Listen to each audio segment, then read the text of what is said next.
Okay, so a lot of you guys are, I ain't pointing in the right direction. A lot of you guys are worrying about this tractor behind me, 4960. Yeah, here it is, still here. I've bought a cab. I bought it before I went over to Europe. So that's been about a month and a week, so it's 5 weeks ago. I bought it from Boothiel Tractor, and I got a pretty decent deal. He says it's one of their better cab, the better cab that they have on hand at the moment. But I've just spent the last day and a half going through a parts manual, writing down parts numbers for this particular piece of equipment. Yeah, it's kind of interesting. I am going to be replacing these tubes here, all of these tubes, these three here, plus that hose and stuff. That'll be on the cab. There's a block and stuff that goes on the cab. For the most part, I have ordered everything, every single little thing that there is. The starter's fine, but I bought a new, I've got this here to be ordered now, is this solenoid there. This is fine. I just needed this spring to go from here to here. That was missing. Not missing, but it melted. But everything in this valve is okay. Everything is fine. We'll see what happens when I go ahead and light the bugger up. But all these hoses that go to these valve bodies, and over here, these hoses here, those will all be replaced also. Let me think. I got to get on the other side. I have been working. I just haven't had time to really videotape much because I've been doing all this stuff. This guy here, this hose is fine, this hose is fine, this hose here, this pipe here that goes to these two pieces, the brakes and the differential lock hoses, they'll be replaced. So I've got all that stuff is on to be ordered, not on order, but to be ordered. This particular pipe here, I think I'm going to end up replacing. I just got to pull this off. That's for the plumbing to the front of the power shift pack. These little pieces that go across here, everything, the four-wheel drive unit, all that stuff. This engine here, it turned over. I shut it off when it was on fire, so it didn't burn itself up. But you know, since it hasn't turned over for real in literally 2 years now, yeah, 2 years. I did give it a crank. There's not electrically, but by hand. But since I've been doing that, I've been shooting some, what do you call it, oil down into the, it's penetrating oil down into the valves and stuff. So if there is any chance that I got a stuck ring someplace, which I highly doubt, because if you look in there, they're still shiny and stuff. The valves, those are the valves, valve stems and stuff. So I've been doing this. I had Timothy do it yesterday, and I did it about a month ago, just for the fun of it. Just shoot that stuff in there. It's not going to hurt anything. It'll make the engine, you know, smoke a little bit when you go to start it up.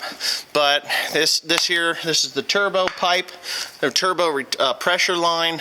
The return line goes here. So, you know, no big deal. I ordered that whole pipe, this piece here, and the valve cover gaskets, all this stuff is all going to be replaced. The fan, there's probably nothing wrong with this fan. It's got the Vicious fan mount to it. They call it a Vicious fan mount. But if you could see, it had dings in it, and it's had these dings in it ever since I owned it.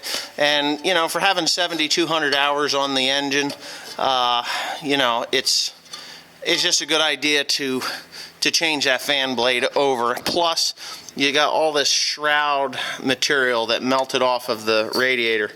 The radiator, believe it or not, still had water in it. It still does have water in it, or antifreeze in it. I actually have the pipe that goes to the lower pipe. I only ordered the upper pipe, and I don't think I needed it, but I bought it anyway, just because. All this parts, pieces, these things here, they're all going to be replaced just because they got hot. I should probably do something with this valve, but if you look at it, it's still got green paint on it. It didn't get that hot. So I don't know. We'll find out. That's just steering motor stuff. So we'll find out what happens with that. So, you know, yeah. I don't think that I'm going to need a new compressor. Believe it or not, this compressor was new, but I did get the leads. These leads that go to it, I got those. I ordered them, and I'll just pop that off of there and replace that. I may have to replace that compressor. I'm not 100% sure. It didn't melt, but I do have to get the new air conditioner lines and stuff like that for the cab. So, yeah, I know I'm talking pretty fast because I got a lot of things going on here. But I got a list that's 5 pages long, both sides. A lot of little nickel and dime stuff, but you know those nickel and dime things, they kind of add up over time. But the reason I'm really kind of I'm gonna be hopping on this tractor pretty soon. I mean, really getting onto it really hard, because this tractor is going to pull that big behemoth Hardy Navigator. Yeah, as you can see, I found out where the ground radar was mounted. It was mounted right here. In here, somebody stole it. You could see that. So, you know, they wanted that ground radar off of there, so I guess they got it. But anyway, yeah, that Hardy Navigator will be pulled by a 200 horsepower John Deere 4960. I'm going to have the cab interior redone and probably have it painted. But I don't know if I'll have it painted now or whether I'll have it painted later in the year or in the fall. Or maybe even next winter, just take it out. Use it this year the way it is and then take it out next year. But right now, I mean, I'm looking at $7,000, $8,000 just in tires to go all the way around it. So, you know, $8,000 in rubber. I mean, these front tires, they're, what are those things? I'm going to get Firestones all the way around. They're radials, but they're, oh, what the hell size are they? 480/70 R30s on the front and 710/70 R38s on the back. So that's pretty good size rubber. I expect to have $6,000 to $7,000 in parts and $5,250 for the cab. So there's 14, 15, 16, 17, 18, 19, 20,000 bucks into this thing. And then it should be good to run. So that's it for this video. Thanks for watching, and I hope you enjoy what I'm doing so far. And you're going to see a lot more of that, because next week I will be headed to Bootheel Equipment in Missouri to pick up that cab. Thanks for watching.